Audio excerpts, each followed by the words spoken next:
haven't been here for like 2 days. I know. I'm so happy you're back.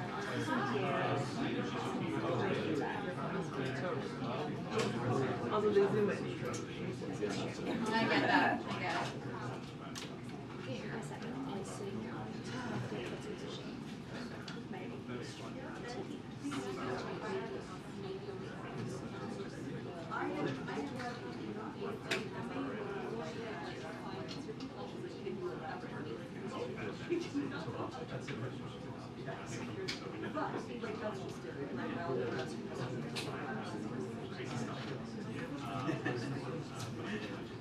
Just to get her a little bit.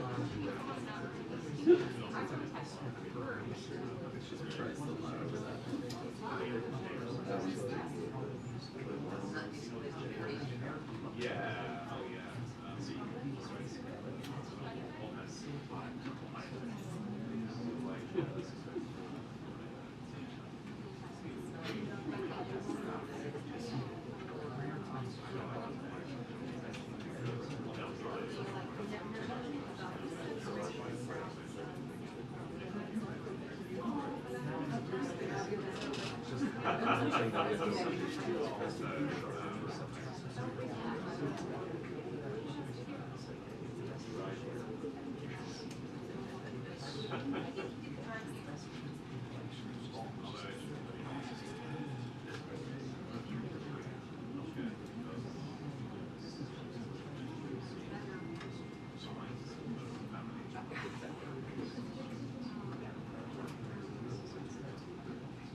Hi, good afternoon, everybody. Happy Monday.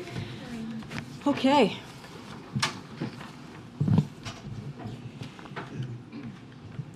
This morning, another school shooting, this time in St. Louis, Missouri, has reportedly left at least 3 people dead, including the shooting suspect, and injured several others. Our hearts go out to everyone impacted by today's senseless violence, particularly those injured and killed, their families, as well as the first responders. In the wake of Newton, Parkland, Buffalo, Uvalde, and countless other shootings in communities across the country, we need additional action to stop the scourge of gun violence. Every day that the Senate fails to send assault weapons ban to the president's desk or waits to take other common sense actions is a day too late for families and communities impacted by gun violence. Today in South Africa, African Union-led talks kicked off to address the conflict in northern Ethiopia. We commend South Africa for hosting the talks and stand ready to support African Union High Representative Obasanjo and AU panel members, former South African Deputy Labuguka and former Kenyan President Kenyatta, in facilitating an agreement. As President Biden told the UN General Assembly last month, a peace process is needed to end the fighting in Ethiopia and restore security for all its people. The United States has been intensely involved diplomatically in supporting the launch of this mediation effort. Our special envoy for the Horn of Africa, Ambassador Mike Hammer, has been in the region the past several weeks and will be participating as well. After nearly 2 years of conflict, the crisis in northern Ethiopia is one of the worst humanitarian crises in the world. With humanitarian access largely blocked since August, emergency nutrition and health supplies have completely run out in many areas, and severely malnourished populations, particularly children under 5. will start dying at alarming rates without immediate additional supplies. There is no military solution to this conflict. We call on the government of Ethiopia and the Tigrayan authorities to engage seriously in the AU-led talks to achieve an immediate cessation of hostilities, unhindered delivery of humanitarian assistance to all Ethiopians in need, prevention of further human rights abuses and atrocities, and Eritrea's withdrawal from northern Ethiopia. The United States urges the parties to resolve their differences through dialogue and prevent further human rights abuses. And as we have made clear directly to the relevant parties in recent days, those who commit atrocities will be held accountable. Now, with respect to the news from the United Kingdom today, as you all know, it's protocol for the president to wait until after an incoming British prime minister has met with the monarch and been invited to form a new government to offer his congratulations. But President Biden looks forward to speaking with Minister Sunak in the upcoming days and an end to our continued close cooperation with the United Kingdom. I wanted to also give a quick update on the work the president is doing to lower prices and give hard-working Americans a bit more breathing room. The Biden administration is continuing to charge full speed ahead in implementing the student debt relief plan in compliance with the Eighth Circuit's order. As I said on Friday, the temporary order does not prevent borrowers from applying for student loan relief at studentaid.gov. Again, that's studentaid.gov. The order also does not reverse the lower court's dismissal of the case or suggest that the case has any merit at all. It merely prevents debt from being discharged until the court makes a decision. The Department of Education will continue reviewing applications and preparing them for transmission to loan services. As of Friday, 22 million student borrowers have already applied for this game-changing relief. The president's message to borrowers is to apply for student debt relief at studentaid.gov if they haven't already. He will continue to fight efforts by Republican officials to block relief from getting to middle-class families. We've also seen continued progress bringing down prices at the pump. Gas prices are declining for a third week, with prices coming down in every state across the country. Nationally, prices are down by $1.22 per gallon since their June peak. That is saving Americans' families with two cars about $130 a month on average. According to an industry analyst, the most common price at gas stations across the country is now $3.49 per gallon. Some states that saw increases in recent weeks are now experiencing steep declines. For instance, the price of gas fell by 31 cents in California over the past week. In Oregon and Washington, it has come down by about a quarter per gallon. Ohio, Wisconsin, and Michigan have also seen prices drop by 13 to 15 cents per gallon over this past week alone. The president will continue to do everything he can to lower prices. At the same time, energy companies who are taking in these record profits, as you all know, also need to pass on their lower costs to consumers at the pump. And that is something that the president's going to continue to call on. Finally, we wish a happy Diwali to the millions of Americans who celebrate. This evening, the President and the First Lady will host a Diwali reception at the White House. They will be joined by the Vice President, who is, of course, the first ever South Asian American Vice President in history. The President is looking forward to celebrating this festival of lights here at the White House, along with millions of Americans who observe this sacred holiday and who have made it an important part of American culture. With that, Colleen, you want to take the first question? Thanks, Karine. So you mentioned the St. Louis shooting, and the president just a little while ago was talking about how he'd like to pass an assault weapons ban. What's the way forward if the Democrats don't control the House?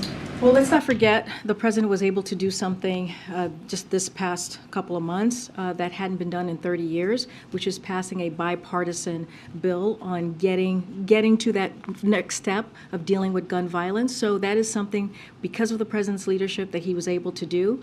And so he's going to continue to work on that. You have to remember, 30 years ago, he was one of the leaders to ban assault weapons. So he knows what it means to get it done. He knows the work that needs to get that done as well. But look, I think this is part of, you ask us all the time, every time you ask me here at the podium, what is the president's message to Americans? His message to Americans is there's a choice. There is going to be a choice that Americans are going to have to make without me getting into elections or getting into politics from here. But it's very clear. If you think about what Democrats want to do, if you think about what congressional Democrats and this president have already done, lower costs, if you think about what we're doing with our economic policies, creating jobs, making an economy that doesn't leave anybody behind but builds it from the bottom up and the middle out, that is so incredibly important. And what congressional Republicans want to do is take that all away.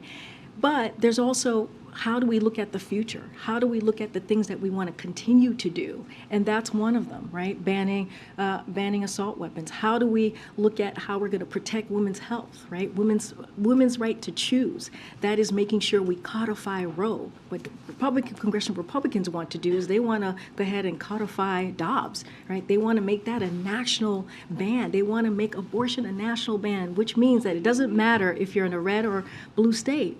That right is going to be taken away from you. One other question. How concerned is the administration about security around elections this upcoming cycle? That's a very good question, and that is something that clearly we're monitoring very closely. Just a couple of things that we want to share with all of you on this is that the federal government is committed to working with our state and local partners to ensure the security of our election system, from voter registration all the way to vote tabulation.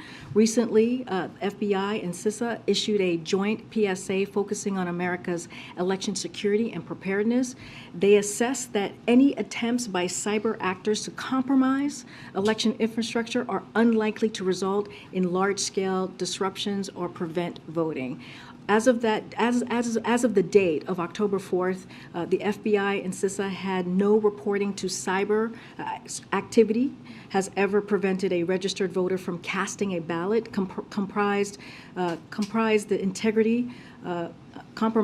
the integrity of any ballot cast, or affected the accuracy of voter registration information. Any attempts tracked by FBI have remained localized and were blocked or successfully mitigated with minimal or no disruption to election process. That said, we will continue, as I said, monitor any threats to our elections if they arise and work as a cohesive, coherent interagency to get relevant information to the election officials and workers on the ground. Okay. Thank you. You just mentioned that 22 million people have applied to have their student loans forgiven. They are expecting to have some or all of their debt cleared. You called it game-changing. How confident is the White House in your authority to actually clear this debt? And do you have any concern that you may be giving millions of Americans false hope? Look, the president was very clear that what he was trying to do. He was trying to make sure that we gave middle-class Americans who are feeling a tight squeeze, especially coming out of dealing with this pandemic, an opportunity to be able to take away the student debt that really holds people down, if you think about it, in order to start a family, in order to put money down on a house. And so the president's going to do everything that he can to make sure that we get this done. Again, I mentioned 22 million people have signed up, but this could help up to 40 million people. This is what this can do. Give almost 40 million people an opportunity. 90% of them make less than $75,000. That is a big deal. That is a game changer. So we're going to continue to work and make sure that people continue to apply. And I'll leave the legal process over to our counsel's office and the DOJ, actually. And but again, it's not going to stop our message. We know that there are our opponents out there who don't want us to help middle-class Americans, but it's not going to stop us.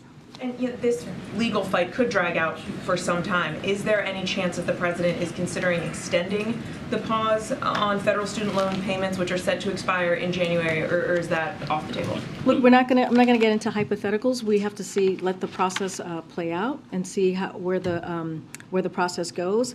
So we're not going to get ahead of ourselves from here. It is a temporary order, right?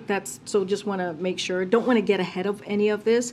It does not reverse the fact that a lower court, the court dismissed the case. Let's not forget that, or suggest that the case has any merit at all. As I was saying at the top of the briefing, we will continue to move full speed ahead in our preparations in compliance with this order, of course, and we'll continue to urge borrowers to apply at studentaid.gov. But again, we're not going to get ahead of it. It's a temporary order, and so we're just going to let the process play out. Is that even on the table, considering extending I it? don't have anything to announce if anything's on the table on extending the pause. What I can say, it's a temporary order, and we are going to do everything that we can to continue to do our outreach and make sure that people apply. But again, it's a temporary order. It does not. It's not. It is. It doesn't suggest that it has any merit. And so again, we're just going to continue moving straight ahead. Karine, over the weekend, the Chinese president won a third term. What does this mean for U.S.-Chinese relations, and will they meet at the G20 as well? So I don't have any, to take your first question last, your last question first, sorry. Don't have any meetings or anything to preview to you at this time with the president or the president of China. But we, as we have said many times, we're not going to comment on internal party politics of the PRC. President Biden and our administration are focused on responsibly managing our competition with China while cooperating on areas where our and the world's interests align, which is important to us, from climate change to health security. We continue our efforts to keep lines of communication open, including at the leader level, as we have. We've had about 5 calls with President Xi, as we have announced to all of you in the past 20 months. As you've seen, President Biden has spoken to Xi, again, as I've said several times, and we believe it is important to keep those conversations ongoing, and we will continue to do that. As far as a meeting at the G20, don't have anything to share at this time. And just to follow up, today the U.S. Justice Department says 4 Chinese nationals, including 3 intelligence officials, are charged in a spy recruitment campaign. Is there any reaction from the White House to this? Again, DOJ has a standard process, as I've mentioned many times, for notification of law enforcement actions, and I can check to see if there's anything else that we can share for you at this moment with their announcement today, just moments ago. I would refer you to the Department of DOJ. Thanks, Karine. The results of the National Assessment of Educational Progress are in, and they show serious setbacks in math and reading for 4th and 8th graders. The government mobilized the whole of government effort, and including legislation, to respond to the economic consequences of the coronavirus pandemic. Are there any plans to mount a similarly widespread, wide-ranging, and comprehensive effort to respond to the educational consequences of this pandemic? So, as you all know, from when the president walked into this administration, it was a top priority for him to safely reopen schools, and he did that, especially for our kids, right, across the country, millions of kids. And let's not forget, when he walked into this administration, the COVID response was incredibly mismanaged by the former administration, and he understood, just because it was mismanaged, that action could not come at the expense of our children. So he said he'd get to work, and the first step was reopening schools, which he did. It was about 46% of schools were open, and in a short period of time, we were able to open schools fully in just a few months after the president walked into the administration. Look, we understand, as Secretary Cardona said this morning, the results of this data are unacceptable. That is something that the president believes, and you heard directly from Secretary Cardona today. So we always knew that getting schools open would not be enough. That's why it was the first thing that we had to do. A once-in-a-generation virus has had profound impacts on our students, as we've seen from the data. And thankfully, the American Rescue Plan, to your point, that was a government approach to make sure that it provided essential funds to help students catch up academically and address the pandemic's impact on their mental health. And let's not forget that the American Rescue Plan was something only Democrats voted for. no congressional Republicans voted for that piece of legislation, which was critical to getting our economy back up, including opening up schools. So we're focused on ensuring schools across the country to use the American Rescue Plan funds to help students recover. And we have already launched nationwide efforts to get students recovered with efforts we know that work, to hire more high-quality educators and expand tutoring, summer and after-school programs bolstered by these very, very funds that the first major piece of legislation that this president was able to pass when he walked into the administration. And then the president said last week that he's gotten 16 to 18 requests to campaign in these closing weeks. But other than a trip to Pennsylvania, he's got no campaign travel scheduled for this week. So I'm wondering, with 2 weeks to go, does the president feel like he's doing everything he possibly can to get Democrats across the finish line in these midterm elections? So look, you just heard the president just moments ago at the DNC. Of course, I have to be careful of what I say because we do respect the Hatch Act here in this administration. Look, when the president speaks, he has a large bully pulpit, and he has been able in the past several weeks to set that national conversation, right? To be able to talk about what's at stake, what the choices that the American people have to kind of decide on, if you will. And he's talked about student debt relief. He's talked about the economy. He's talked about infrastructure.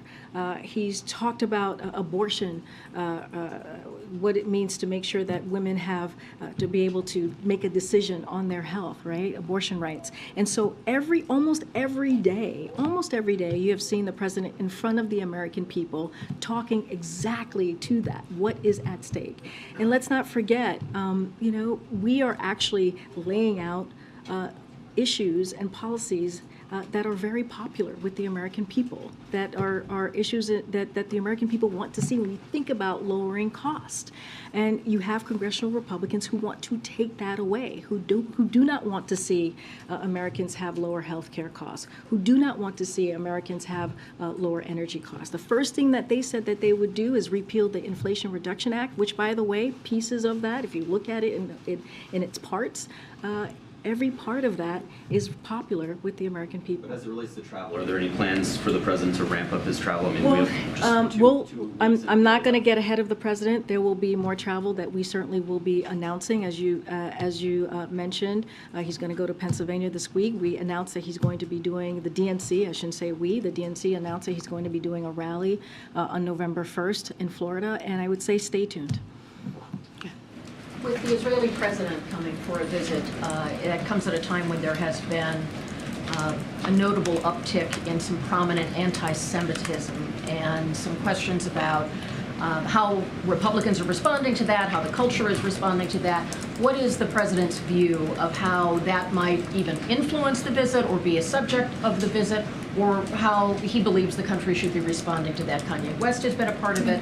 Others have been asked to respond to the corporate side of those sort of notable instances. So I could just speak for the president and how he feels, and he feels that our administration and himself should respond to this. Let's not forget, the president ran on healing the soul of our nation, right? After years of years of division, years of hatred. And so he's been very clear on that and how important it is to make sure that he does that in this administration. So when racism or anti-Semitism rears its ugly head, he is going to call it out. And he has called it out. We should not allow that conversation to be existing, not just in the political discourse, but in our everyday lives. And so that is something that we're going to continue to call out, that the president's going to call out. It is ugly, it is dangerous, it is despicable, and he believes that that we should as leaders in the political party, leaders. It doesn't matter if you're which side of the aisle that you sit in, we should be calling this out. And that is something that, again, he's going to condemn, and he's going to be very, very clear to call this out in the strongest terms. Does he think others have been timid in that area? Look, I've talked about this before when we saw the situation in Los Angeles, and I was asked about the city council members, specifically in Los Angeles, and they were Democrats. And we were very clear, it doesn't matter if there's a D or an R after your name, that we should call this out. And what is sad about this is you see Republicans in Congress who make these horrific, and not just in Congress, but across the spectrum, make these really vile and despicable comments about racism and anti-Semitism, and they don't call it out. And that is not going to be how the president is going to handle situations like this. He is going to call it out regardless of what side of the aisle you sit on, regardless of, again, if there's a D or an R after your name. There is no place at all for that type of vile belief or language in our political discourse. Go ahead, Jackie. Thanks. On student loan forgiveness. Okay, sorry. No, it's okay. It's hard. It's hard. Student loans. If the legal challenges are resolved, do you expect that anyone will get their loans forgiven before the midterms? Look, we're not doing this. That's not our goal here, is to get this done before the midterms. That's not something, just want to make sure, clear that up. We want to make sure that we give American borrowers who are able to get this benefit of this program, the president's program, relief as soon as possible. Clearly, there is this case before us, and so what we're going to do is continue to do outreach to make sure folks apply online and to make sure that they know if they are eligible to get this relief. Again, this is not about, for us, for this president, this is not about the midterms. This is a campaign promise that he has kept.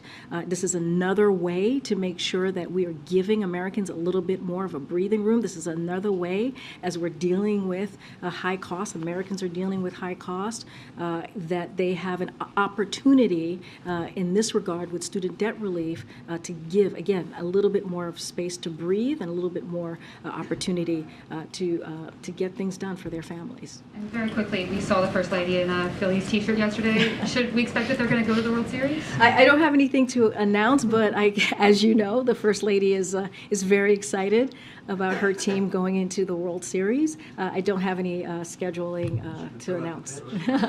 I don't know. I don't have anything to share at this time, but clearly there is some excitement in the Biden household. Go ahead, Jackie. Thanks, Karine. Today, the president seemed to be countering some of this GOP messaging on the economy, and he told people that Republicans like to call Democrats big spenders, and people should look at the facts. But the facts don't seem to be exactly how he's painting it on some of these issues. He has claimed repeatedly that the administration reduced the deficit, but if you break it down, spending was high because of the pandemic, those programs expired, and that brought down the deficit, and then that deficit reduction was spent on canceling student loans. And then on the jobs claims that he made, he said that President Trump was the first since Hoover to lose jobs during his administration, but and he claimed that he had created 10 million new jobs, but in reality, those jobs have mostly been added back, and the Bureau of Labor Statistics says only about 514,000 jobs have been newly created. So how are people supposed to take this kind of messaging on their most important issue seriously when some of this feels like smoke and mirrors? Well, let me tell you what the American people should take very, very seriously. Let me remind you of the Trump tax cut of 2017, $2 trillion that was not paid for, not paid for. So I want to be very clear about that. And let me also remind the American people of what was happening in January of 2020, January 20th or 21 of 2020, 2021, which was that American businesses, small businesses were shutting down. I just talked about schools. Only 46% of schools were shut down. There was not a real comprehensive COVID response and making sure that people got shots in their arms. And because of the American Rescue Plan, which is something that Republicans refused to work on, refused to vote on, you know, the American Rescue Plan got those schools open, got those small businesses open again, and really made us and put us in a place where the economy turned back on. And we saw historic, I mean, don't listen to us, you're giving me data, but there's also data that shows that unemployment is the lowest that it's been in 50 years. It also shows that what we were able to do, even with the strong labor market, that was because of the plan, the economic policies that the president put forth. So he put in the work. And here's the thing, and I'll add more, and I'm happy to hear your next question. Congressional Republicans have been very, very clear on what they want to do. And this is the choice that the president talks about that Americans have to decide on. They have to make. They have said that the first thing that they're going to repeal is the Inflation Reduction Act, which actually lowers costs for American people. They have said that if they are not able to put Medicare and Social Security on the chopping blocks, right, they're going to essentially hold us hostage. If that doesn't happen, they're going to shut down the government. That does not that does not help inflation, that makes it worse. That does not help the economy, that makes it worse. And so that is the stark difference here of what we are talking about what congressional Democrats and this president want to do. So why doesn't he lean more on some of that language than continuing to repeat this "we reduce the deficit" thing that feels like sort of irrelevant? No, the reduce the deficit is real. $1.4 trillion, that's what he talked about just last week, and that is historic as well. In 1 year, that's what the president has been able to do. Those are real numbers that matter as we talk about inflation, as we talk about the economy. It just happened on its own. No, but it is actually the policies that he has taken that has helped reduce the deficit. Let's not forget Trump 2017 with the $2 trillion that Republicans were very happy to vote on and was not paid for. So there is a difference here in how we approach the economy, how we approach what Americans are going through right now, how we approach dealing with middle-class families that you are not seeing currently. You're not seeing currently from Republicans. I got to move on because we don't have a lot of space. What? No, wait. Go ahead. Thank you, Karine. So as the president talked about his economic policies on Friday and today in the context of the midterms, he said he thought there would be a shift for the Democrats. Can you provide any clarity about what he meant by shift? Shift from what to what? So I want to also be very careful here in talking about elections or politics. Look, there's going to be many polls in the short term that we have left in these next couple of weeks. I'm not going to get ahead of them. And as we know, polls go up, polls go down. It's a roller coaster. And so I don't want to get ahead of that. I'll just let his words stand because, again, he was talking about the midterm, so I don't want to dive too much into it. But again, there's going to be a lot of movement in the next couple of weeks, and I think that's what he was speaking to. Okay, I have a question about the war as well. Secretary Blinken has already said that the U.S. believes that Russia's claims that Ukraine is preparing to use a dirty bomb are false claims. Does the U.S. have any reason to believe that the accusations are a signal that Russia is preparing a false flag attack? So let me just get on the record on a couple of things, basically just kind of reiterating what the Secretary said. We reject Russia's transparently false allegation that Ukraine is preparing to use a dirty bomb on its own territory. Just today, you saw Foreign Minister Kuleba of Ukraine put out a statement about his call with Director General of the International Atomic Energy Agency, IAEA. Foreign Minister officially invited the IAEA to send experts to study the peaceful facilities in Ukraine, countering Russia's false claims. The IAEA has agreed to do so. We welcome this commitment to transparency and the assurance it will provide the international community. The world will see through any Russian attempt to use this allegation as pretext or for escalation. So obviously, to your question, Weijia, and welcome back. I'm so sorry. I should have said welcome back. welcome back, and congratulations to you and your growing family. But obviously, we are concerned about the false allegation being used as a pretext for further escalation. And we've made clear we reject these allegations. And so we have not seen any reason to adjust our own, for example, nuclear posture, nor do we have indication that Russia is preparing to use nuclear weapons. But obviously, we are going to condemn what we're hearing and call it out. Thanks, Karine. Late Friday, the Department of Homeland Security released the latest numbers on border interactions with the Border Patrol. They show that over the course of fiscal year 2022, 2.4 million encounters happened on the southern border. That's the most ever on record. Republicans have their arguments about that. What's the White House's explanation as to what happened and why?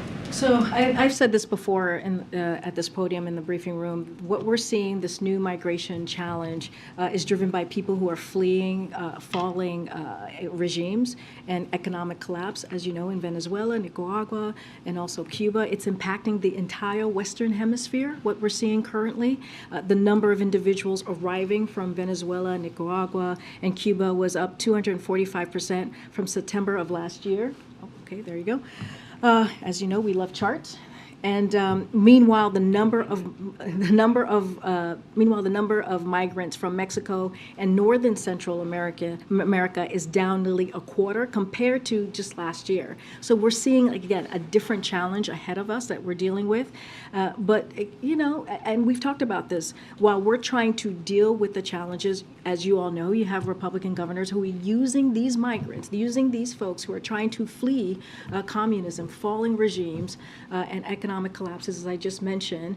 They're using them as a political pawn, which you've heard us call out many times from here, and you've heard the president call out. We are hard at work in driving toward a regional solution to manage this new challenge. As you have heard from us on October 12th, we announced, the Department of Homeland Security announced a series of actions with Mexico to provide an orderly and limited way for Venezuelan nationals to arrive in the United States and encourage them to stop putting their lives in the hands of smugglers. So since the launch of this joint enforcement actions, we have seen the number of Venezuelans attempting to cross the southern border decrease sharply by more than 85%. So we are doing the work every day to make sure that we deal with what we're seeing in the southern border.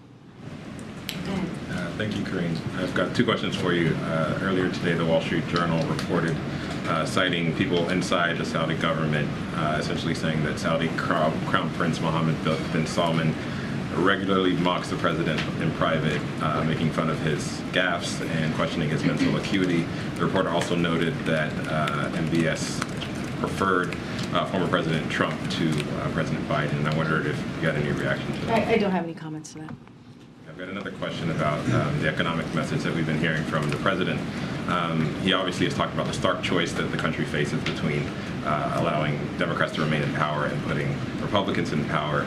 He's talked about how Republicans will crash the economy, they'll shut down the government, go after Medicare, Social Security. It's a pretty stark choice that he's laid out. And I wonder if this president, who's talked about how he can work across the aisle, work in a bipartisan manner, work with Republicans, believes that if we get to a point of divided government, if it's just going to be chaos, or if he actually thinks that things could actually work between a Democratic president and a Republican Congress.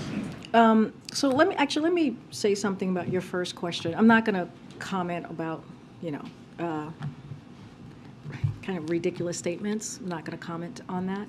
But I'll be very clear. The president has been very clear from the beginning of this administration that we needed to review our relationship with Saudi Arabia. And so that is something that we are going to continue to review. And once we have something to share, we certainly share that. The decisions that OPEC Plus made recently, we saw it as them aligning with Russia. And that is going to hurt many economies across the globe. And so, the president is going to have more to say on that. And when he does, you'll hear directly from him. On your I'm not going to give it any more light. I'm just saying that more broadly. And on your second question, look, it's not. Don't take my word for of it, what they're going to do to the economy, the congressional Republicans have been very, very clear. They have said that they want to put Medicare and Social Security on the chopping blocks. They have said that. That is their plan. And if they do that, that is going to hurt Americans. And if they don't get that, they said that they would shut down the government. That is what Republicans have said. They also have said that they were going to repeal Inflation Reduction Act. Again, that's going to, if they do that, it will take away the power that Medicare has to negotiate, that they now have to negotiate prices for seniors to lower those prescription drug prices. They would take that away in a time when middle-class families are dealing with inflation. They want to take that away. This is also a plan, as you know, that deals with climate change in a real way, and they want to take that away. So that's them. That is them saying that we are laying down the choice between congressional Democrats and congressional Republicans. Okay. Is the president ruling out any budget cuts, including discretionary spending cuts, or just Social Security and Medicare? I don't have anything else to share on any policy updates.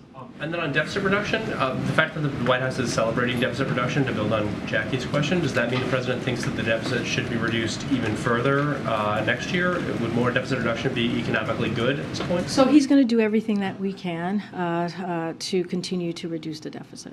I don't have any number to share, but he's going to do everything that he possibly can. Karine, back on the China meeting, I know you guys are still working through that and you don't want to weigh in on internal politics there, but can you say from your point of view, if this meeting is to occur, given what we've just seen play out in Beijing, what kind of goals do you have going into that, given that the Chinese leader seems to be doubling down on a lot of isolationist policies? Again, I'm not going to get ahead of the president and what a meeting that could potentially happen or not happen and what the agenda would be. As you know, the president has talked to President Xi several times. We've given a readout of that conversation, of how the conversation has gone and what has been the agenda on those several conversations. I'm not going to get ahead of the president on this. Can you just say right now, given following the Pelosi visit, China shut down a lot of channels of communication. Are you confident right now that you have enough channels open to actually plan this meeting and make sure that you convey exactly what you're trying to get out of it and hear the Chinese side? Like I said, we continue our efforts to keep lines of communication open, including at the leader level. So that is something that we have been doing for some time now, and we're going to continue to make that happen. One in Africa, Karine. Thank you, Karine. Two questions. First, it's been tradition for presidents of both parties the day after the midterms to hold a news conference to talk about what the voters of America have decided the night before. Can you commit that the president will do that this time around? I don't have anything to read out to you or to lay out on a schedule for the president post-election. I'm certainly not going to get ahead of him or ahead of any announcement that we're going to make. And on another matter, earlier today, a group of 30 House liberals sent a letter to the White House urging the president to shift his strategy on the Ukraine war, saying that more direct negotiation, direct contact with Russia was needed. That's something the White House to this point has not done, being deferential to the Ukrainians. So my two questions on that were, does the White House plan to shift course? And secondly, is the White House concerned that there may be some fracturing here of Democratic support for the war effort? So look, we've been very clear, nothing about Ukraine without Ukraine. Like, we've been very, very clear. Like, this is a decision that President Zelensky is going to have to make when it comes to any type of conversation with Russia, any type of negotiation. That is something that Ukrainians need to make. We will continue to support them as long as it takes. Again, this is, and I've said this many times, this is a war, an unprovoked war, a brutal war that President Putin has created. He can end this war at any time. He can end it today if he wishes. And we are going to continue to support the brave Ukrainians who are fighting every day for their freedom and who are fighting every day for their sovereignty. Again, that is up to President Zelensky and the Ukrainian people. Concerned, though, about this being the first time that a group of Democrats is questioning the White House's strategy? So I have not seen this letter. I will say this, that we're certainly very thankful of the bipartisan support that we have seen over the past several months during this war from Congress, and we're going to continue to keep those lines of communications open and continue to have conversations with members of Congress. Don't have a direct response at this time to the letter. Okay. Thanks, Karine. 2 questions on COVID. Can you give us a preview of what the president's going to say in his remarks tomorrow when he gets his updated shot? Yep. I do have something for you all for tomorrow. So for the president, it's important for him to publicly receive his updated COVID vaccine tomorrow. As you all know, it's the right time for him to get it after his infection this summer. And he wants to send a signal to the American people that the vaccine is safe, effective, widely available, and also free. Ahead of the winter, and as more subvariants arise, there is a real urgency to getting the updated vaccine right now, and you can expect him to make that point very clearly to all of you tomorrow. And fortunately, the vaccines we've invested in targeted BA.5 and will be effective against these types of subvariants that we see thus far.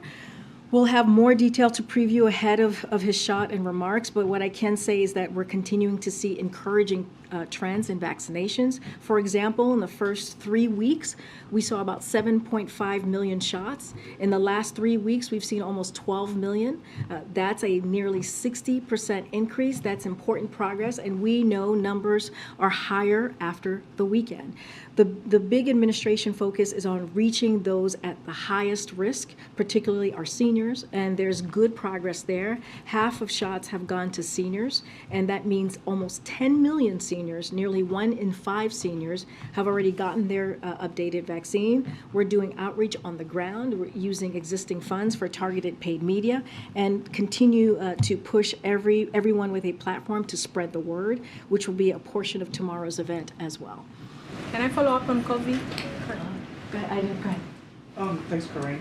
Going back to the president's meeting coming up this week with the president of Israel, can you give us some sense about what topics are on the agenda? What is the president's goal for this bilateral? Well, the president is looking forward to hosting the president of Israel. I don't have anything specific to share on what's going to be on the agenda or what's going to be discussed. But again, he's looking forward to that meeting, and as we get closer, we'll share more to all of you for sure.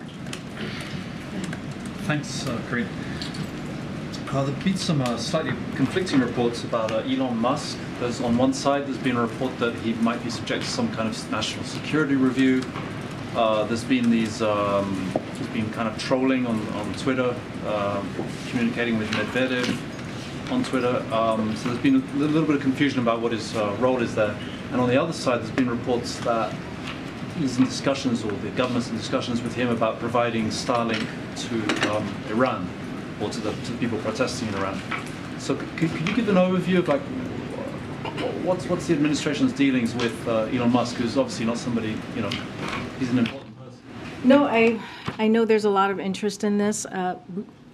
We've heard those reportings. Those reportings are not true, so we'll leave that there. The national security review, that is not true, and I really don't have more to say on that piece as well, on the Elon Musk and what he's choosing to do and not to do. I'm not going to say more from here.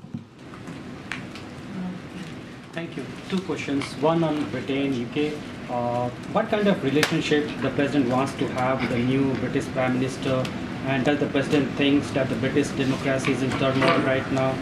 So, look, the United States and the United Kingdom are strong allies and have an enduring friendship, and that fact will never change. And so we know they will continue to be reliable partners on a range of issues, including holding Russia accountable for its aggression against Ukraine. And we will be working very closely, we believe, with the new Prime Minister. One on Deepavali celebrations by the president this afternoon. When did the president has a strong relationship with the Indian Americans community. He has spoken about it in the past. Do you remember when the president celebrated Diwali for the first time, and when was that? With whom? When was that? I don't have anything to share. As you know, when he was vice president, he would hold these receptions and events at the Vice President residence. And so, but as far as how early that started, I don't have anything to share. We're happy to check in with folks. If we can get Yeah, back this happy to do that. Happy to do that. All right. go ahead. On the event tomorrow with the vaccines, is the White House shifting at all in its ask for additional COVID funding now that this rollout has begun? Sort of a reassessment of what may be needed? And to that point, is there any sort of light with Congress that you guys see on a way forward to get that funding before the midterms, after the midterms? Well, we believe. We believe getting that additional funding is going to be critical. Is it still at 22? It's still the same at $22 billion, and we are going to continue to have those conversations with Congress. That has not ended. We're going to continue to make sure we get that additional funding. As we know, we made this a priority to make sure that this new vaccine, the bivalent, we had funding for that in going into the winter months because we understood how critical it was to make sure that people got vaccinated. But in doing so, as you all know, we had to really pull money away from example from folks getting free tests. And so we've been very clear with Congress for the past several months on how critical it is to continue this funding, to have our front foot, if you will, on making sure that we have new vaccines and making sure that we have the continued treatment to offer that to people for free. And so we're going to continue to have those conversations again, keep those lines of communication open. We believe it's incredibly important. What we are doing right now, this campaign that we're doing for this bivalent vaccine, is for the winter months. And after that, there is no funding available. And so we have to make sure that that Congress acts. Congress needs to act on getting more funding for COVID. Follow up on COVID. Okay, I'll take one last one. Go ahead, Phil. Thank you. There's reporting out of Forbes that TikTok's China-based parent company, ByteDance, plan to use the TikTok app to track the physical location of specific Americans. My question is, does the administration still believe that it's safe for Americans to use TikTok? And does the White House believe that TikTok presents a security threat to upcoming elections, given that they are partnering with organizations like the Federal Voting Assistance Program to provide information about elections? So I'll say this, haven't seen those reportings, but I'll say this more broadly, that the president is concerned about the power large social media platforms have over our everyday lives, and has long argued that tech platforms must be held accountable for the harms that they cause. And so the president has been very consistent on that. And the president has long been a supporter of fundamental reforms to achieve that goal, including reforming Section 230. As you've heard us say many times, his stance on Section 230 is not new, and it's something he made clear on the campaign trail as one. This continues to be his position on that specific story. I can't comment from here. And so I'll leave it there as how he sees social media more broadly. Well, then to follow up, I understand that there are these concerns about big tech and social media, but the TikTok and national security implications seem to be unique. And this isn't the first time that TikTok's ties to China have been scrutinized. I know the administration has made use of TikTok several times over the course of the last 2 years. Will the president and the White House continue to make use of this platform, given that there are serious red flags? So again, let me talk to the National Security Council team on that specific report that you are laying out at this time, and then we'll respond. Thank you. All right, thanks everybody. I'll see you guys tomorrow. I'll see you guys tomorrow.